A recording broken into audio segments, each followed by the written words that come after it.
अकाल मृत्यु क्या है?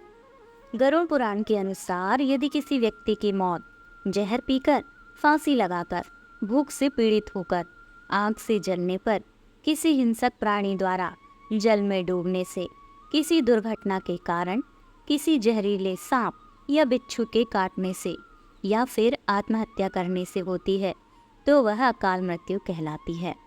अकाल मृत्यु वह स्थिति है जब शरीर का नाश हो जाता है लेकिन आत्मा संसार में ही बनी रह जाती है।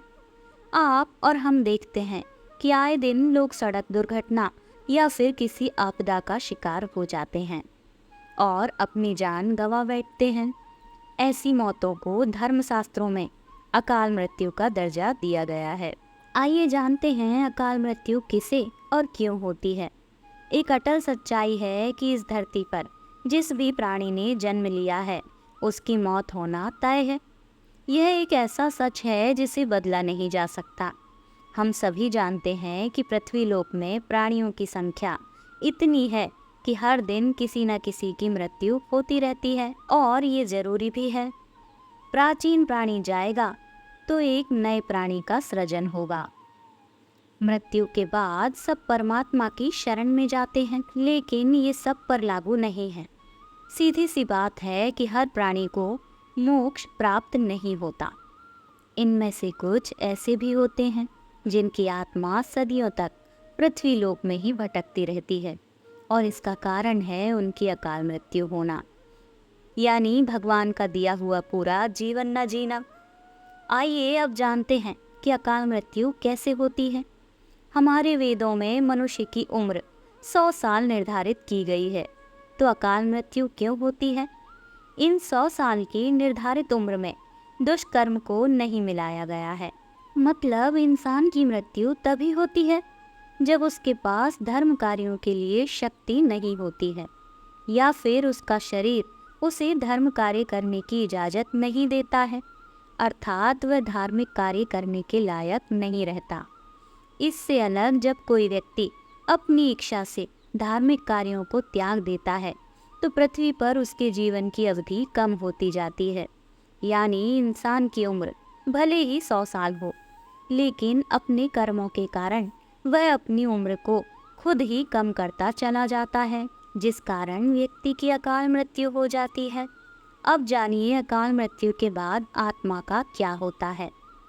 भगवान श्री विष्णु जी गरुड़ पुराण के माध्यम से ये बताते हैं कि मनुष्य के जीवन के 7 चक्र निश्चित होते हैं। जो मनुष्य इस चक्र को पूरा नहीं कर पाते, ऐसे मनुष्य अकाल मृत्यु को प्राप्त हो जाते हैं।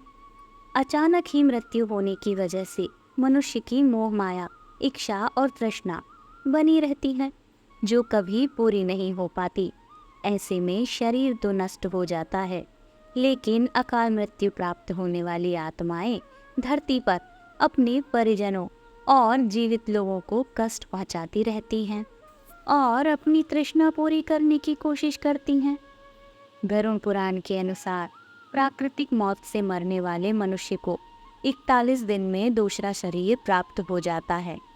इसके विपरीत अकाल मृत्यु को प्राप्त व्यक्ति भूत, प्रेत, पिशाच, कुष्मांडा, ब्रह्म राक्षस, बेताल और शत्रपाल योनि में भटकता रहता है।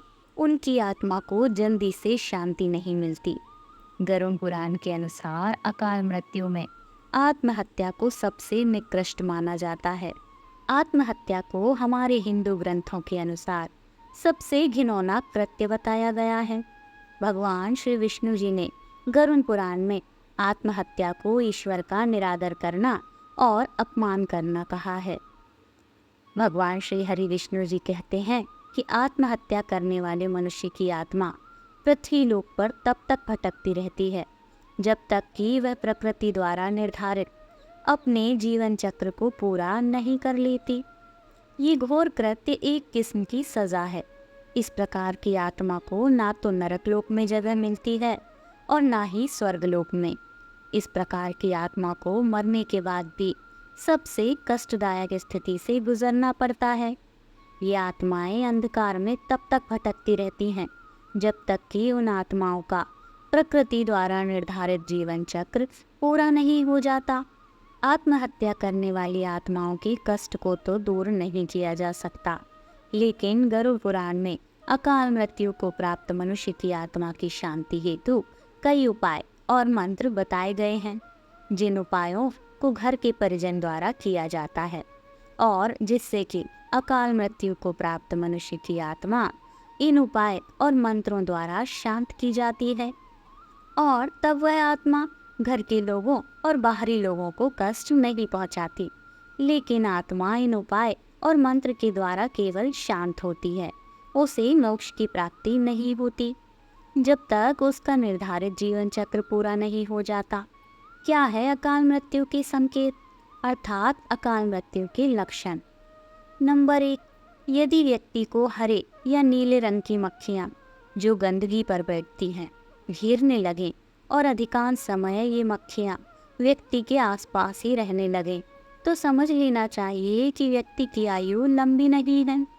नंबर 2, जिस व्यक्ति की मृत्यु निकट हो तो उसको अपने आसपास कुछ सायों के मौजूद होने का एहसास होता है, जैसे बिना किसी के होते हुए भी अपना कोई प्रियजन समझकर आवाज देता हो। ऐसे व्यक्तियों को अपने पूर्वज, पितृ और कई मृत व्यक्ति भी नजर आते रहते हैं।